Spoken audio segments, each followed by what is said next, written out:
שלכם ביהודה ושומרון חזרו היום לבנות אחרי 10 חודשים של הקפאה. למרות ההמתנה הארוכה, התחילה היום העבודה רק בכמה עשרות בודדות של יחידות דיור ברחבי יהודה ושומרון.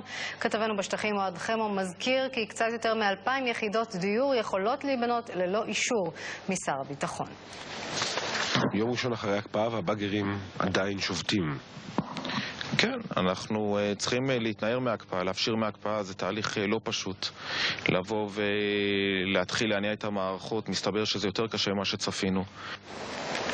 כתבנו המדיני אודי סגל מוסיף שמחר יגיע לישראל השליח המיוחד למזרח התיכון ג'ורג' מיטשל בניסיון נוסף להגיע לפשרה בסוגיית הבנייה בהתנחלויות. היום נועד ראש הממשלה נתניהו עם שליח הרביעייה הבינלאומית טוני בלר בביתו בקיסריה. בינתיים הפלסטינים לא ממהרים לשבור את הכלים. יושב ראש הרשות הפלסטינית אמר בפגישתו עם נשיא צרפת סרקוזי לא נגיב בפזיזות בנוגע למשא ומתן. בפגישה שהתקיימה הבוקר בארמון האליזה הדגיש אבו מאזן כי אין בכוונתו להחליט על עתיד המשא ומתן עד לפגישת הליגה הערבית בתחילת החודש הבא. סרקוזי מצידו הביע את התנגדותו להמשך הבנייה בהתנחלויות. משט הסיוע היהודי שיצא אתמול מחופי קפריסין עושה בשעה זו את דרכו לעבר רצועת עזה. לפי המארגנים, המשט צפוי להגיע לרצועה לקראת מחר בבוקר.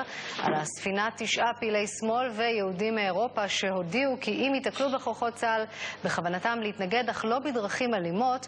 הנה דברים שאמר הבוקר קפטן הספינה. If they ask us to divert the boat to Ashdod, we will refuse and assert our right to continue to Gaza under international law.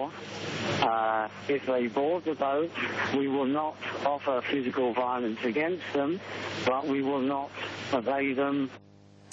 נשיא איראן מחמוד אחמדינג'אד ממשיך להתגרות בארצות הברית ובפעם השנייה בתוך שבוע להקמתה של ועדה שתחקור את מי שלטענתו עומדים מאחורי פיגועי 11 בספטמבר. اتفاقا اگر عاقل باشن باید بپذیرن عصبانیت نشون بدن معناش اینه که یک کاسه زیر نیم کاسه هست ولی چرا عصبانی میشی اگه دستتون پره اگر مدارک داری اگر مستندات قوی است بذارید یه گروه حقیقتیابی تشکیل بشود.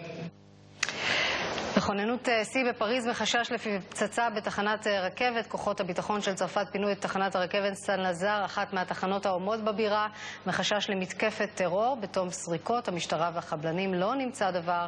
השבועיים האחרונים הועלתה הכוננות הביטחונית בצרפת כמה פעמים בגלל התראות על פעילות טרור ללא תוצאות.